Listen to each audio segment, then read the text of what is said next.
Boa noite, bom dia, boa tarde para todas as pessoas que estão vendo, que verão esse vídeo. Para aqueles que não sabem, eu sou Grilo falando, se preferir Nicolas Catalani Zamboni Kikebus. E esta é mais uma live que eu estou fazendo aqui pelo Instagram, né? Vou mais fazer pelo Facebook, porque o Facebook tá dando uma microfonia bizarra sem motivo com nenhum conhecido, né? Tem dias que ele tá ficando de mau humor, então vai ficar fazendo só pelo Instagram, como eu falei no vídeo passado, né? Melhor assim. E aí depois eu publico no Facebook. E depois também publico no meu canal do YouTube, Papo com o Grilo, né? Agradeço a todo mundo que for lá curtir, compartilhar e comentar, né? E agradeço quem não é inscrito se inscrever também. Então, gente, Então, gente, nós estamos, para quem não sabe também, esse é um vídeo, esses vídeos são sobre a história do Brasil contextualizada na história da capoeira. E nós estamos temos falado nos últimos vídeos sobre a história da abolição da escravatura, né? A gente falou de uma porrada de coisas já. A gente falou aqui, eu tenho que caçar a lista porque eu não sei de cor, né? Mas a gente começou falando sobre a revolta do Vintém, que é um momento muito importante porque é um momento que os abolicionistas saem pela primeira vez à rua, né? E a gente falou disso porque antes disso a gente estava falando sobre os capoeiras do passado, né? Manduca da Praia, coisa e tal, e sobre as histórias da participação deles na política brasileira. Então a revolta do Vintém acaba de certa forma sendo um elo para os dois temas. Depois disso falamos sobre o Barão de Mauá, que é um abolicionista e que foi um gênio. O Barão de Mauá era um gênio a favor da industrialização, do fim da escravidão, porque via na escravidão uma trava ao progresso. E não era uma opinião muito popular entre o povo da elite nojenta, que é a elite brasileira. Então acabaram fazendo o Barão de Mauá falir, o Brasil continuar sendo um país que planta laranja para vender as laranjas, para comprar o suco de laranja e dizer que é um negócio só para os espertos, né? Decepcionantemente. E depois disso a gente falou realmente, voltou assim para falar realmente sobre a questão da abolição da escravatura, como é que ela começa, coisa e tal. Então a gente falou sobre a Revolução Haitiana, que eu já disse isso em todos os vídeos que a gente tem falado sobre isso, e vou dizer até o último vídeo sobre a abolição da escravatura. A gente aqui no Brasil não fala muito sobre Revolução Haitiana, né? Dificilmente você vai ver alguém falando da Revolução Haitiana para falar da história do Brasil. E não sei como é nos outros lugares do mundo, mas eu sei que no Brasil é assim. Isso é um absurdo, porque a abolição da escravatura, em todo canto do mundo, ela começa com a Revolução Haitiana. Porque é aquilo, uma coisa é você ter um monte de escravo que quer te matar e que sonha com um dia onde todo mundo vai ser livre, né? Uma coisa é uma pessoa que está sonhando com isso, outra coisa é uma pessoa que sabe que dá para fazer isso sim, porque já foi feito, né? A Revolução Haitiana é a primeira revolução de escravizados do mundo, pelo menos do mundo americano, né? Que não apenas dá certo e consegue matar todo mundo que era branco, né? Não apenas dá certo e consegue instituir a abolição da escravatura, como além disso foi capaz de fazer a independência de um país, né? Então assim, isso bota uma pressão psicológica gigantesca, né? Não apenas bota, mas como amplifica aquele medo que todo senhor de escravo já tinha, né? Porque para vocês terem ideia do impacto, né? Eu já disse isso em vários vídeos, e vou dizer de novo. A Revolução Haitiana foi um evento lembrado da história do Brasil, do momento em que se soube que ela aconteceu até o momento em que a escravidão foi abolida. Para vocês terem ideia, que isso aconteceu no final do século XVIII, né, 1700, e em 1871 estava no discurso do Joaquim Nabuco, Joaquim Nabuco, né? Porque, enfim, tem o Capitão Nabuco, sobre quem eu já falei aqui, que tem a ver com a capoeira, não, é Joaquim Nabuco mesmo, são muitos Nabucos, né? Do discurso do Joaquim Nabuco, né? Mais de 70 anos depois ainda estava sendo lembrada essa revolução aí, Então, assim, né? A gente falou da Revolução Haitiana, falamos depois da Carta dos Prisioneiros da Casa de Correção, que representa um momento de mudança de perspectiva, né? De buscar os meios legais para fazer valer os direitos dos escravizados, não só dos escravizados, mas todo mundo que era pisoteado aí pelo sistema, como é o caso dos prisioneiros, né? Que não eram escravizados, eram prisioneiros, mas que enxergaram na mudança de governo, né, um momento bom para conseguir fazer essa carta e tentar fazer valer os direitos deles, né? Então, assim, aí depois a gente começou a falar da legislação, né, da história da legislação. Falamos sobre as leis contra o tráfico negreiro, e aí a partir daí a gente construiu como é que foi o surgimento do movimento abolicionista, não um movimento político, né, porque o abolicionismo foi sempre uma luta dos escravizados e sempre teve caráter político, porque política é tudo aquilo que importa para a sociedade. Esse que é o conceito de política. Agora, essa outra coisa aí que a gente acaba chamando de política é politicagem. Isso aí não conta não, né? Então, assim, o movimento abolicionista como uma politicagem, né? A gente começa a construir a partir do final do tráfico de escravos. A gente passa para a lei do ventre livre, que tem muita relação inclusive com a capoeira, porque é quando você vai ter a organização da Malta Flor da Gente. A partir daí todas as maltas que se organizaram com os partidos políticos, né? Tem tudo a ver com a lei do ventre livre. Depois a lei dos sexagenários, que foi aquela coisa... todas essas leis são assim bem babacas mesmo, né? Mas a lei dos sexagenários é uma babaquice muito especial, né? E aí apesar disso, ela foi a última grande lei abolicionista antes da Lei Áurea, né? E aí a gente começou a falar dos grandes nomes do movimento abolicionista, né? Falamos do Joaquim Nabuco, que diz muito sobre quem eram, sobre a própria construção do movimento, né? Aí a gente falou do André Rebouças, que diferentemente do Nabuco era um negro, né? E enfim, e hoje a gente vai falar de um cara fenomenal também, e que é mais um cara pra gente quebrar essa ideia de que a abolição da escravidão foi feita por um bando de político, o branco bonzinho que acordou um dia e achou que escravizar pessoas não era uma coisa tão legal assim, né? Que é o Luiz Gama, né? Provavelmente ao longo do vídeo eu vou chamar ele de Luiz da Gama. Por quê? Porque por algum motivo na minha cabeça ele se chama Luiz da Gama, mas o nome certo mesmo é Luiz Gama, tá? Bom, pelo menos todo mundo chama ele assim, de Luiz Gama. Aqui eu anotei que o nome dele seria Luiz Gonzaga Pinto da Gama, né? E agora, como eu escrevi em todo canto aqui, Luiz da Gama, eu não sei dizer se ele era Luiz Gonzaga Pinto da Gama mesmo, ou se ele era Luiz Gonzaga Pinto Gama. Aí vá atrás de saber, porque eu também não vou parar aqui para pesquisar não, né? Só depois que eu terminar o vídeo, que agora eu tô pensando mesmo nisso. Enfim, o Luiz Gama era de Salvador, claro, era baiano, né? Porque vocês sabem, gente boa só vem do Nordeste, né? Eu falei no do André Rebouças também, que é nordestino. Agora eu não lembro se o André Rebouças também é baiano, mas o Luiz Gama, é claro que tinha que ser baiano. E ele nasceu em 21 de julho de 1830, né?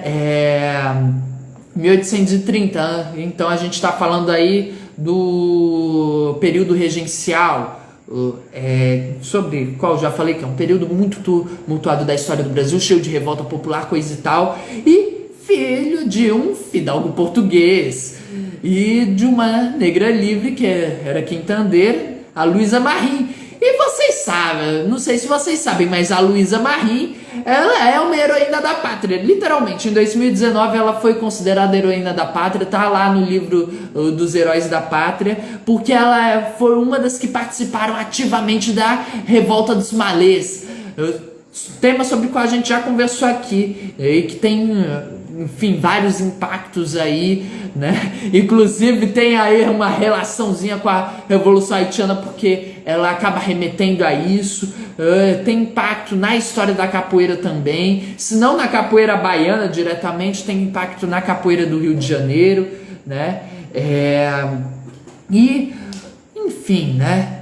Agora, o Luiz Gama, ele vai ser bem diferente do Joaquim Nabuco, do André Rebouças, apesar aí de ser um cara ilustre, de família ilustre, por causa do seguinte: o pai dele vai perder toda a fortuna, né? E vai acabar vendendo o próprio filho de 10 anos como escravo. Ele não foi vendido em São Paulo, porque havia muito medo em relação aos escravos baianos, e acabou sendo vendido no Rio de Janeiro. E esse medo tem inclusive a ver com a revolução, com a revolta dos malês. Então, assim, apesar de não ser filho de qualquer um, ser filho de uma heroína da pátria, e um português qualquer aí, né, sem muita importância, ele conheceu a escravidão na pele, ele foi escravizado. Só que o que é mais louco na história do Luiz Gama é que, apesar disso, apesar de ele ter sido escravizado criança, né, só com 10 anos, por um pai babaca, ele era um gênio e foi capaz de provar que ele tinha sido escravizado ilegalmente lá no Rio. Então, assim, ele aprendeu a ler, a escrever sozinho. O cara era genial mesmo, né? Ele vai atuar na imprensa satírica e vai também acabar se especializando em direito e vai passar a defender todos os escravizados que queriam a liberdade. E o índice de sucesso dele vai ser assim uma coisa absurda. Depois vai procurar aí quantos escravizados ele libertou, né? Porque assim, uma coisa absurda. E é aquilo, né?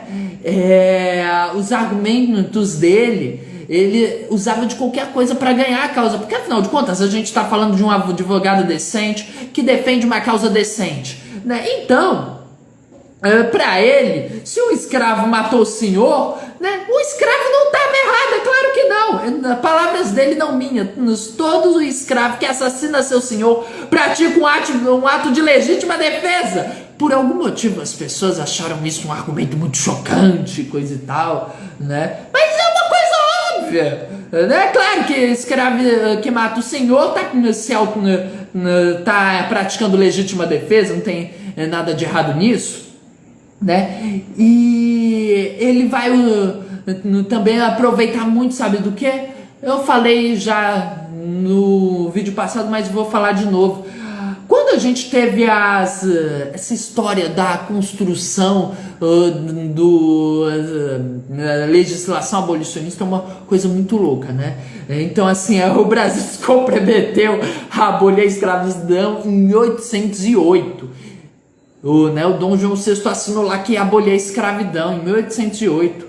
Em 1822 o Brasil se torna independente e reassina o acordo com a Inglaterra para abolir a escravidão em troca do apoio dela, né? E a gente só teve a cara de pau de abolir a escravidão em 1888. Já começa que nem era para ter escravidão, venhamos e convenhamos, né? Que isso não é uma coisa a ser discutida, mas daí você vê a cara de pau do povo, né? Gente, mau caráter mesmo, né? Né? Então, assim, e o Brasil ficou enrolando tanto que pôde para acabar com o tráfico de escravos, né? E aí pegou e acabou fazendo uma lei em 1838, que é a famosa lei para inglês ver. Ela literalmente era para inglês ver, né? Ela não serviu de nada, nunca foi aplicada. E assim, é uma coisa tão ridícula que essa expressão para inglês ver é literalmente por causa dessa lei, né? Então assim, só que é aquilo, apesar de não ter sido aplicada até a Lei Eusébio de Queiroz de 1850, que de fato proibiu o tráfico, ela acabou causando um problema que os donos de escravizados não podiam prever na época, né? É que era ilegal traficar escravos da África entre 1838 e 1850. Portanto, todo mundo que foi escravizado nesse período e passou pela viagem lá do transatlântico, ou que mesmo que veio de outros lugares, né? Foi escravizado ilegalmente, portanto não podia estar na condição de escravo, né? Então o Luiz da Gama, não falei que ia chamar o cara de Luiz da Gama, o Luiz Gama, ele vai usar diversas vezes essa lei de 1838 para conseguir liberdade de um monte de escravizado que foi traficado ilegalmente nessa época, né? Ele vai usar esse argumento em defesa do Malaquias Mina, que era um escravizado de Francisco de Assis Pacheco, da cidade de Itu, que foi traficado em 1848. E é aquilo, né? Era um advogado decente que defende uma causa nobre. Então, quando ele percebe que ia perder o caso, ele vai sumir com documentos imprescindíveis, esse daqui era uma petição, uma certidão de batistério de Malaquias, um termo de depósito de Malaquias, 2 depoimentos de testemunhas e um auto de perguntas feito ao Malaquias para emperrar o processo, né? E, obviamente, ele tá certo quando faz esse tipo de coisa, eu apoio completamente, né? Afinal de contas, no mundo de gente, se a gente está lutando contra gente mau caráter como essa, né, que é capaz de escravizar outro ser humano e que é capaz de quebrar a lei traficando ilegalmente, e estamos lidando com um juiz que é a favor de tudo aquilo, né? Por que não? Ou dar uma emperrada no processo se for necessário, né? Agora, é claro, se vier, por exemplo, um babaca de uma empresa né, multimilionária que constrói uma barragem e fica subornando o povo para não inspecionar a barragem rompe e destrói uma cidade inteira, mata um rio, literalmente mata um rio, né? E depois fica querendo emperrar as coisas, né? Esse tipo de gente aí não é gente que merece aí apoio quando faz uma coisa dessas, né, gente? Isso é óbvio. Então, assim, e o Luiz Gama, uma das grandes contribuições para o movimento abolicionista, além de libertar um monte de gente, vai ser conseguir organizar um fundo para a compra de alforrias. Então, ele vai criar uma rede de colaboradores gigantesca, né? Ele vai ser um dos grandes articuladores junto com o André Rebouças, isso principalmente no contexto aí de São Paulo. Então o Antônio Manuel Bueno de Andrade, que era filho da Ana Bem-vinda Bueno de Andrade, que presidiu uma sociedade de senhoras chamada A Emancipadora, que foi criada em 1870 para alforriar as escravas, né? Esse Antônio Manuel, ele vai escrever o seguinte sobre o abolicionismo em São Paulo: o chefe popular da propaganda, seu arrojado apóstolo e lutador, era incontestavelmente Luiz Gama. E ao lado deste estavam seu solicitador, né, como ele chamou, o Pedro de Oliveira Santos, o popular Pedro Considerações, o responsável por, como ele descreveu, mover as demandas contra os senhores de escravos, o José Joaquim de Freitas, o Galeota, como era então conhecido o atual administrador do Matadouro Municipal de São Paulo, né? Vai estar também o Justo Nogueiro de Azambuja, que era proprietário de uma afreguesada alfaiateria. Vai estar o tabelião Coronel Vasconcelos e o ajudante Albuquerque dele. E vai ter também o tenaz e voluntário da pátria Antônio Arcanjo Dias Batista. Para quem não sabe, voluntário da pátria tá se referindo aí à Guerra do Paraguai. O cara era herói da Guerra do Paraguai. Não que necessariamente ele tenha sido voluntário, já falei disso também, né?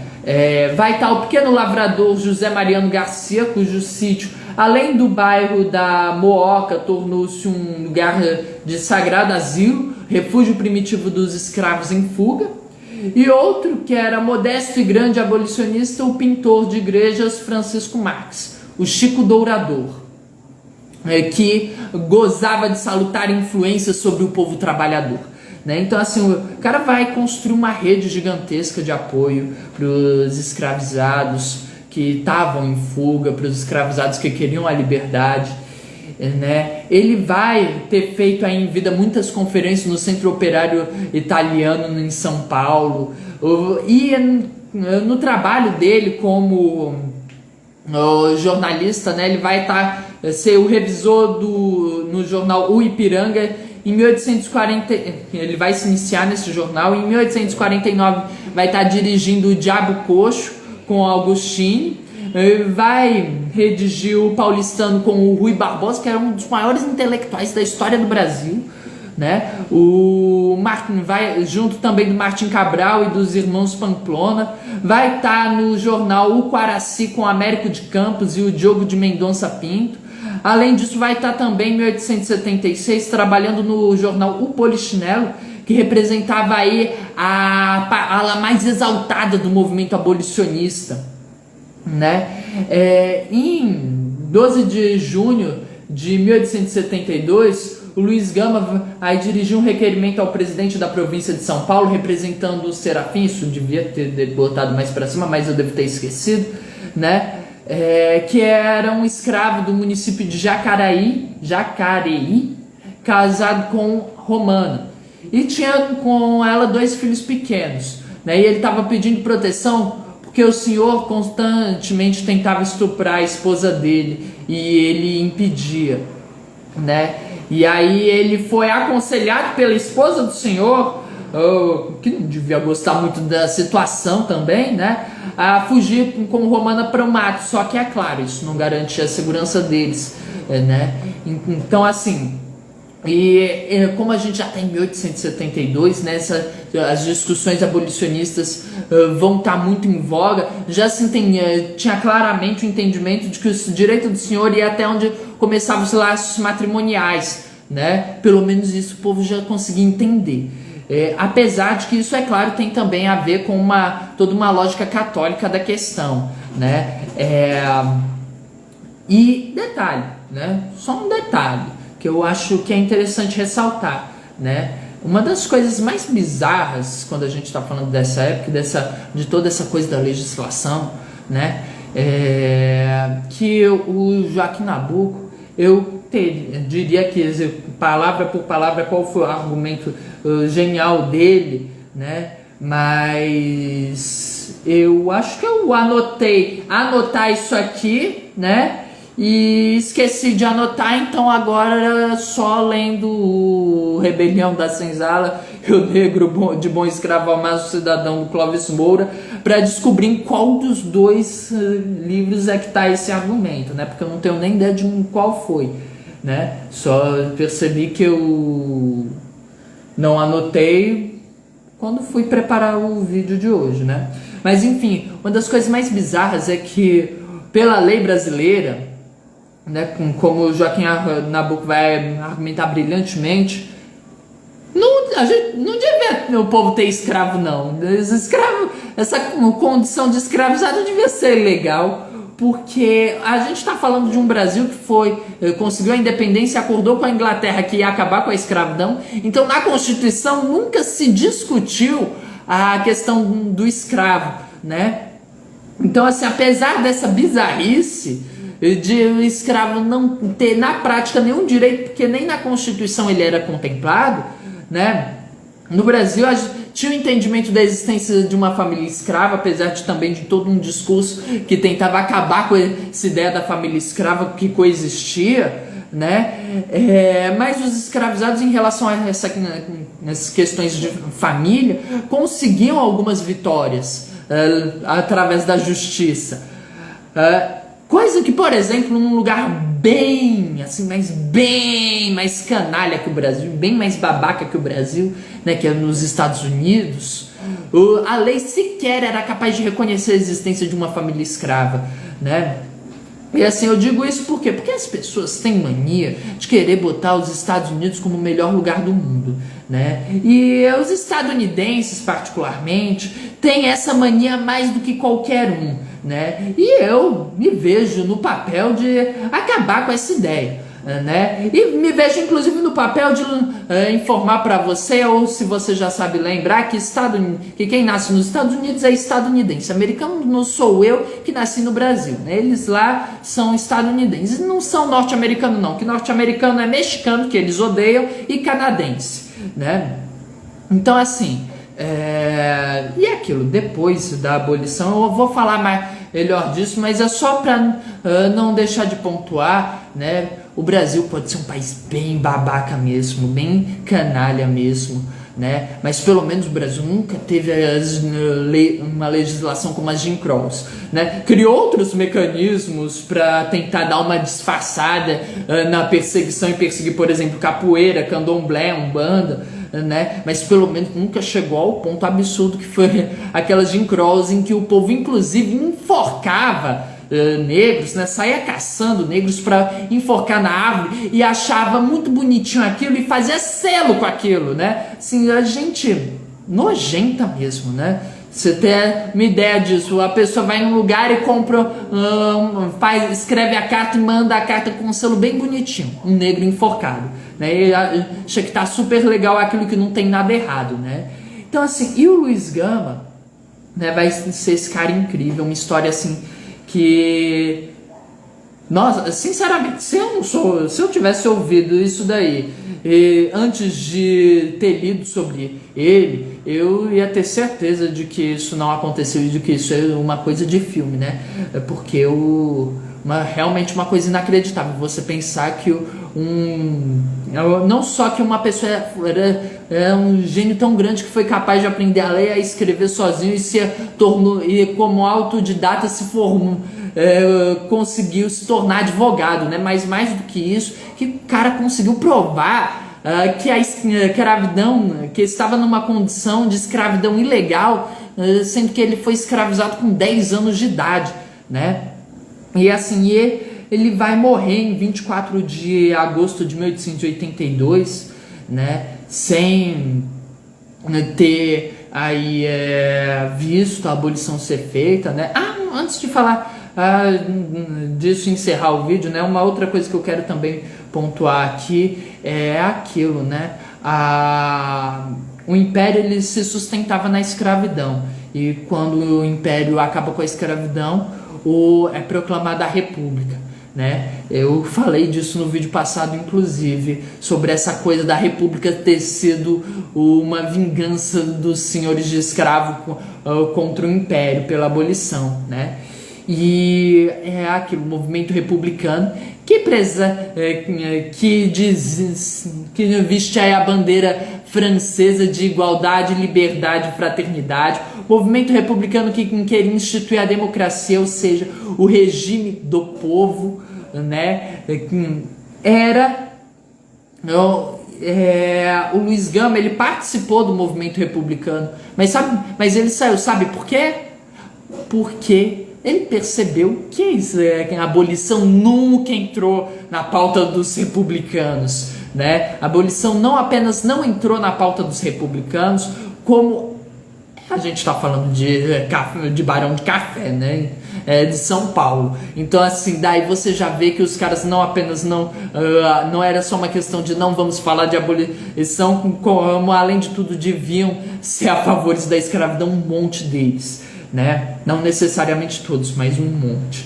Então assim, e ele vai morrer, né, em 1882 sem ter visto a abolição ser feita, mas graças a ele muita gente vai conseguir a liberdade, graças a ele o movimento abolicionista vai ter uma articulação gigantesca, né, assim como também graças ao Juan André Rebouças.